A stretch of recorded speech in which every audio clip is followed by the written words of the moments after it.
Welcome to our channel. Today we how to update Zapier workflows with updated webhook authentication, detailed guide step by step clearly. To update Zapier workflows with updated webhook authentication, start by logging into your Zapier account. Navigate to the dashboard where you can see your existing Zaps. Identify the Zap that requires the updated webhook authentication and click on it to open the editor. Locate the trigger or action that uses the webhook. Click on the webhook step to access its settings. Find the authentication settings within the webhook configuration panel. Review the current authentication method being used. If it needs to be updated, select the option for the new authentication method you wish to use. Enter the necessary details for the new authentication, such as API keys or tokens. Make sure to double-check the provided information for accuracy. Once everything is updated, click the Continue button to save your changes. Next, test the webhook to ensure it is functioning correctly with the new authentication.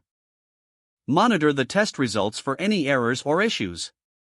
If the test is successful, proceed by clicking on the Done Editing button at the bottom of the page. You may wish to add a name or note to the updated Zap for future reference. Finally, turn on the Zap to activate the new webhook configuration. Your Zap is now updated with the new webhook authentication settings and is ready to use. If the page does not load, refresh the browser or try again in a private or incognito window. Make sure you are using the correct email address, then retype it carefully to avoid small typos. If your password is not accepted, use the reset option and create a new strong password you can remember. Check your spam folder for verification or security emails, then complete any requested confirmation steps. Enable two-factor authentication if available to improve account security and reduce unauthorized access risk. After signing in, review your profile details so your contact information and settings are accurate and current. If you see an error message, note it down and try again after restarting your device and internet connection. Log out when you finish, especially on shared devices, to keep your account and payment information secure.